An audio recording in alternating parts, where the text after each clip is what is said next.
righty. Well, let us begin. And first of all, remind ourselves that we are gathered here in love.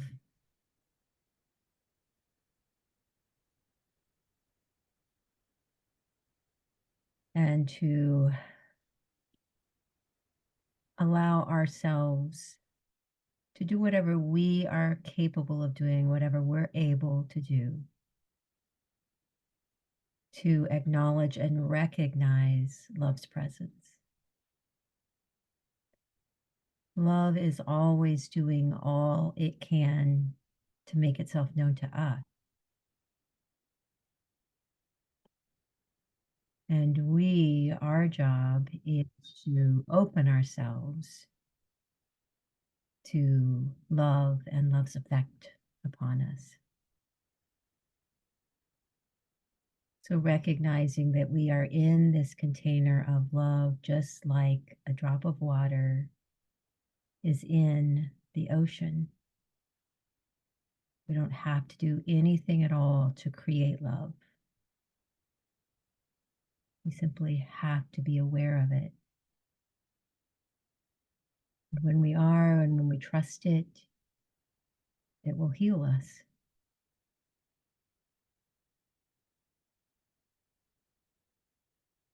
So, our soul topic tonight, the soul essence that I want to talk about, is sorrow.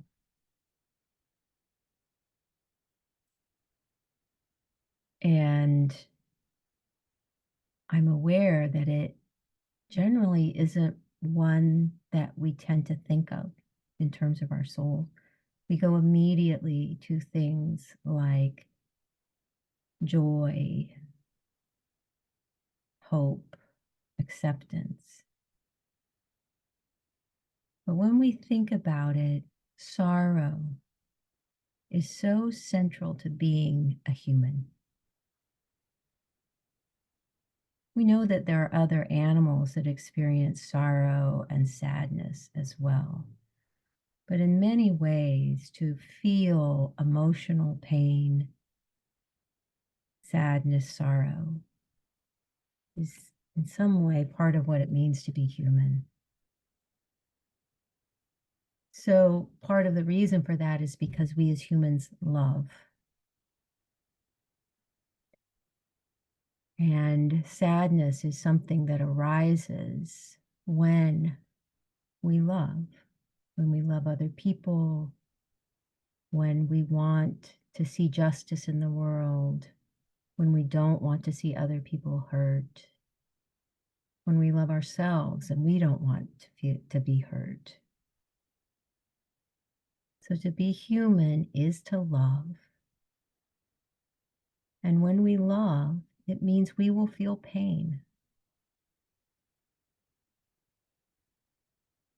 So what's important though about pain and sorrow is understanding when that experience is pure, coming from the soul and the heart, and when it is coming from the ego and affected by the ego.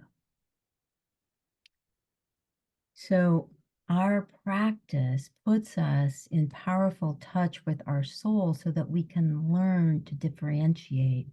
Oh, I can feel my soul. I know what sorrow, sadness feels like in my soul, and I know what it feels like when my ego gets a hold of it. And there's a difference, and there's a powerful difference between the two. So we've been talking about how our beings are sort of like this giant, beautiful property, and there are at least two buildings on the property. One is a small little house off to the edge that's cramped and tight and air doesn't move through.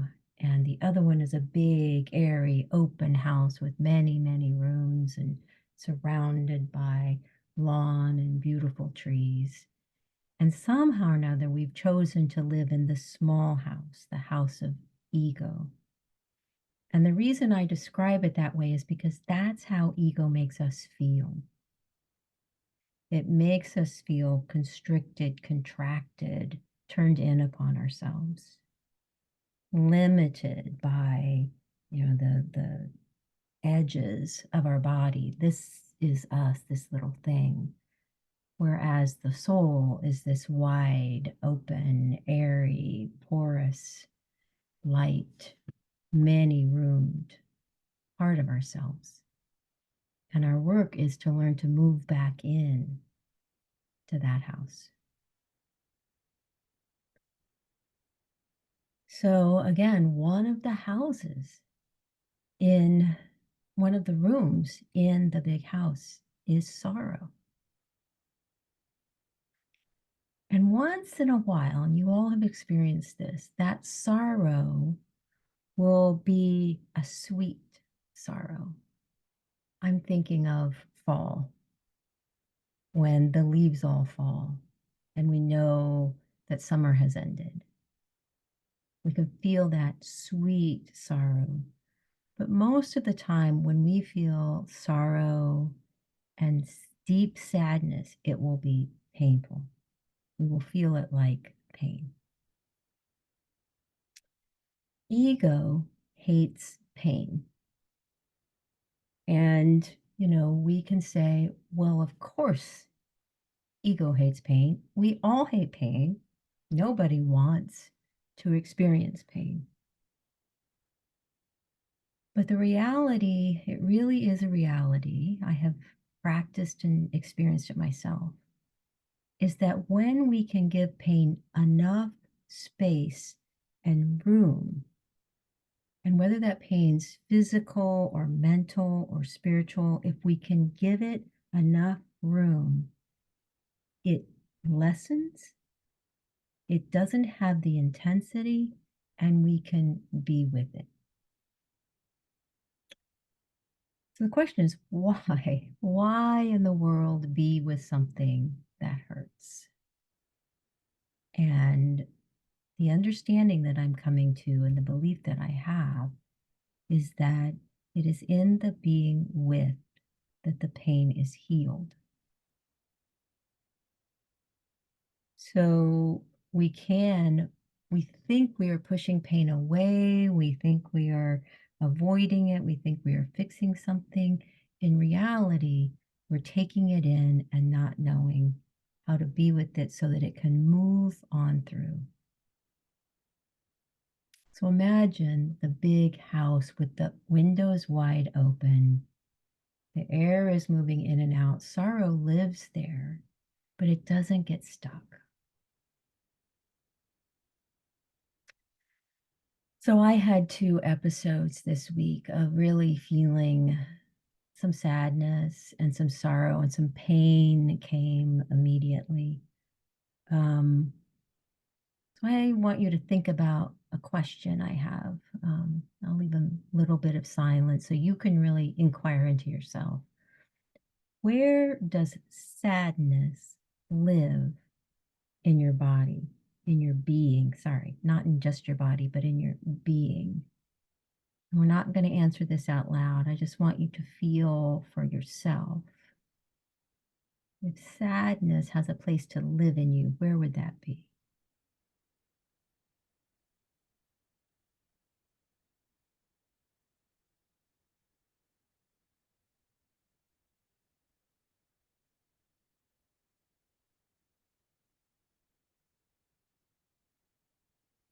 I think that most of us will say that in some way sadness lives in our heart.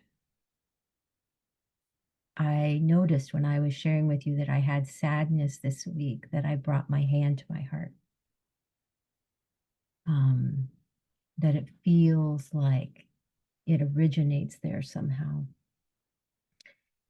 And the heart, not the physical heart, but the spiritual heart, it is our organ of feeling. So what rises up out of the soul is felt in the heart. And when I was feeling that sadness, that pain in my heart, because of this practice, I could follow that down. I could follow it down to where I was in my soul. And so that's what we're going to do tonight as we practice presence together. And I want to just say a few words because mostly I want to leave this wide open so that you can feel yourself, your own way in to what sorrow is like in your own soul. But I'll just say that it's a very tender kind of sadness. It's not sharp or cutting, that like something that feels like somebody shoved a knife into your chest. It's not like a crushing depression. It's not like a sadness that lands on us like a very heavy weight. Even though our hearts can feel heavy, it's not something that feels like it's pushing us down into the ground. And when we can really feel into the sorrow of the soul, we'll find that there is a real softness in it.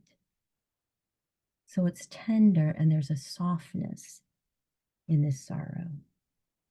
And then there's also space around it. There's an openness about it.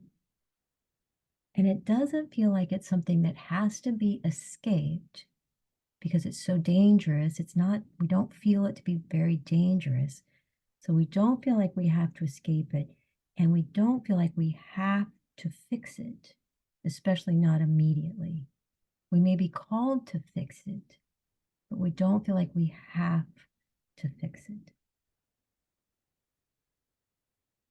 In some way, we can call this sorrow good and right. And we almost never think about sadness or pain as being good or right.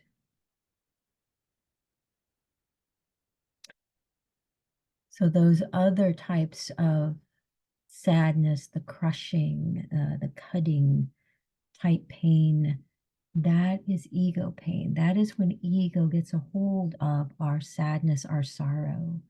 And it oftentimes either turns it in upon ourselves and we begin attacking ourselves with it, or we turn it outward and we blame or attack others.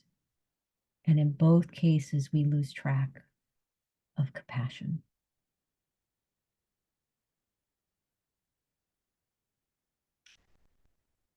So let's practice together.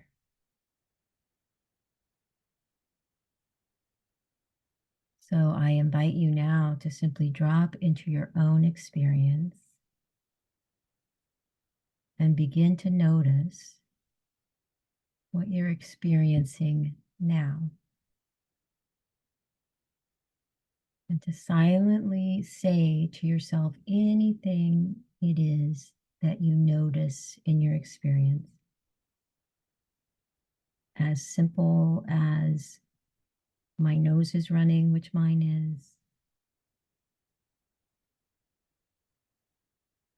or I feel warm or cool, or I feel great excitement or love arising. This is the beginning of becoming present to yourself to know what you're experiencing.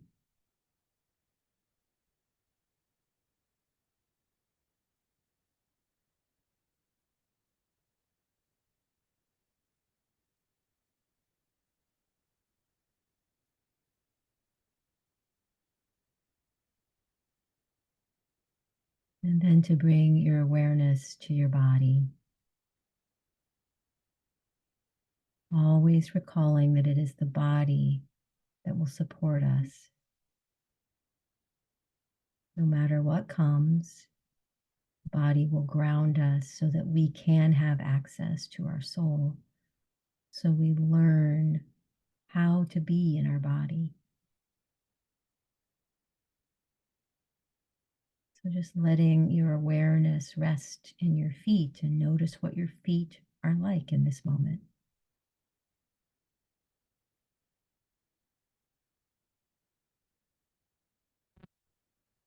And then to notice your lower legs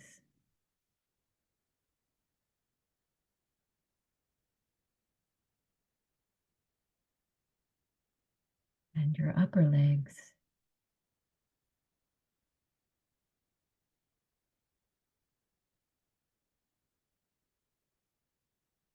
And to notice your hips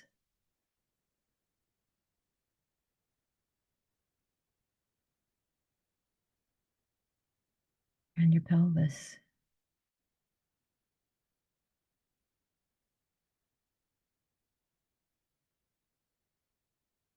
And to notice your belly.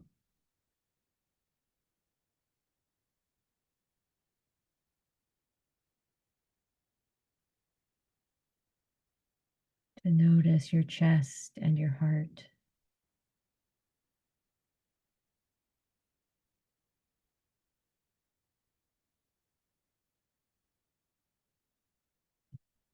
And to notice your shoulders and your upper arms and your lower arms.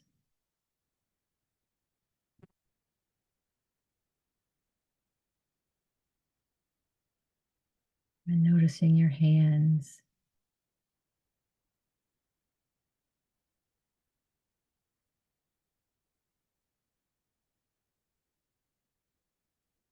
and noticing your lower back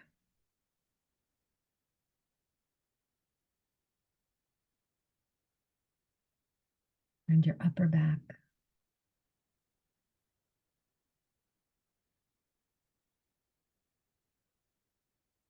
Noticing your neck, your scalp,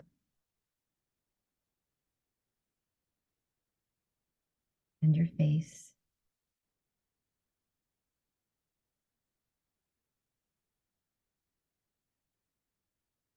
And then to notice yourself as one whole physical being.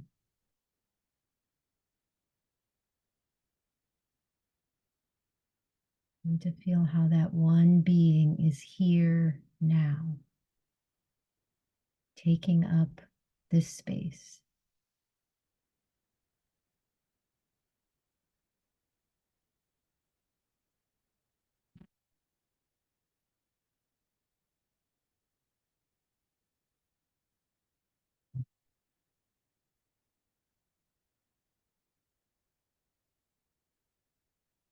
And remaining very present in your body, not losing track of yourself as a physical being.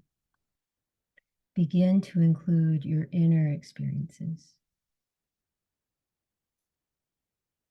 So this includes your emotions, feelings, subtle senses, movement that seems to be happening inwardly, images.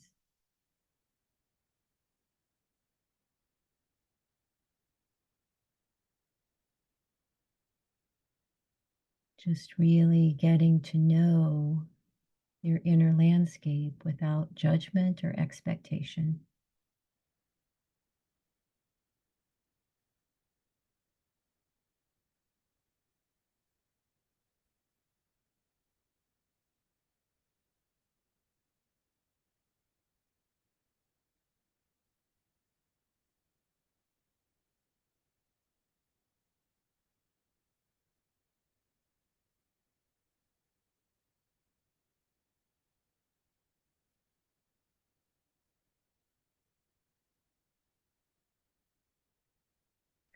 So now recognizing yourself as one whole being, the physical being, your body,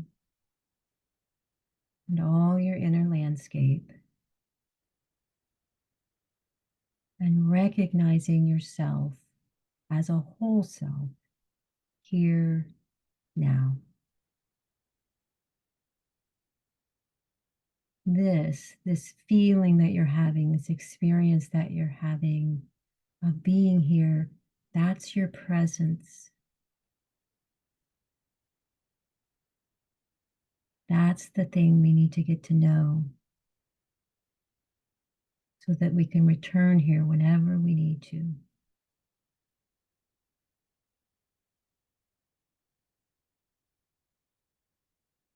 We're now feeling your feet on the floor and feeling the way your feet are being drawn into the earth, held in place by the force of gravity.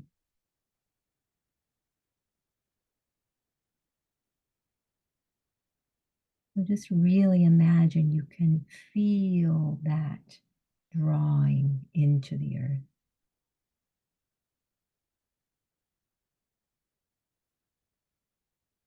Really paying attention to this word, held. The earth is holding you here.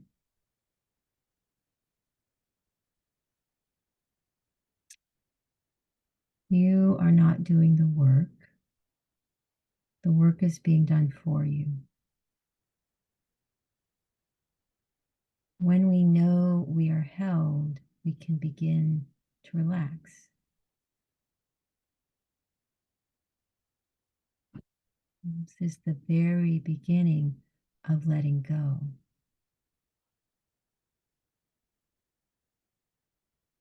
And just as gravity is holding us, and we would all agree on this, and we're all being acted upon by gravity, it's also true that love is holding us. And when we can begin to believe that, even to a small degree, we can begin to relax even further. We can begin to let go.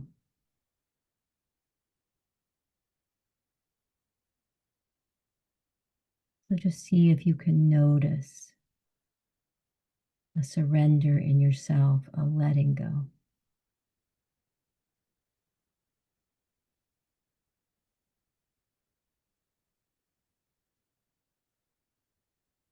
And then to deepen the beginnings of surrender, we turn to the breath. We turn to the body as our teacher, because the body releases the breath over and over and over again, many, many times a minute. So we simply observe the breath flow in and then observe what it is like in the body when it lets go of the breath.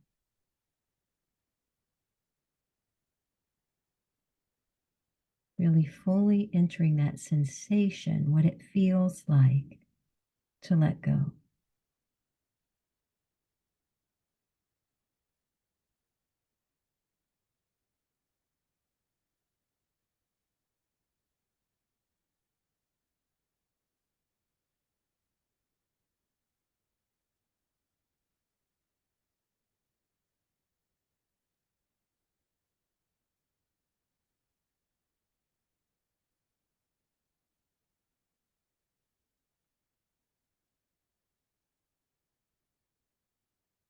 When you feel very present, when you feel yourself held, knowing that love holds you and you can surrender into love, just allowing the breath to carry you all the way into complete surrender, dropping into a place of simple being.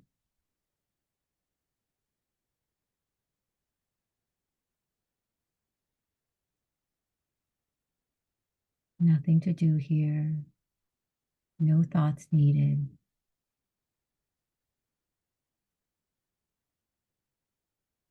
Simply surrendered in love.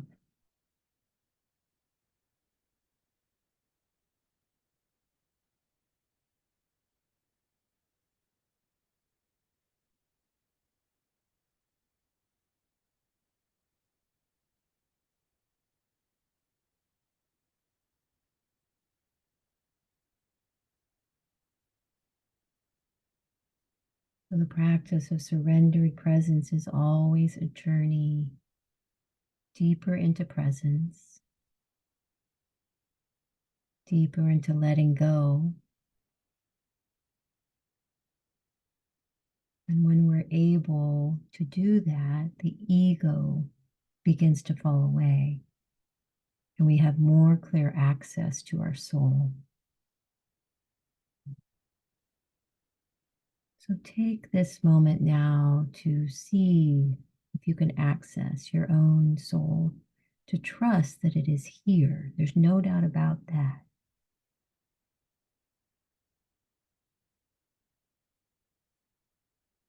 And then to feel into your soul and feel what sorrow is like when it comes from your soul. It doesn't have to be associated with a specific episode. If you feel into yourself, you'll begin to have a sense of this part of your being that feels love this deeply that it aches.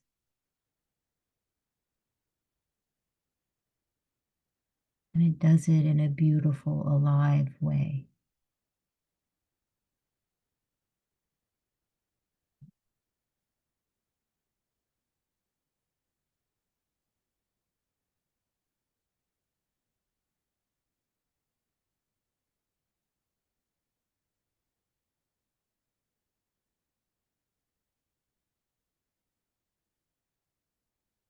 I strongly encourage you this week to return to your soul, to do this practice and return here. This week, especially, see what you can notice about the essence of sorrow when it comes from the soul and not from the ego. See how you might respond differently, or how you might feel differently.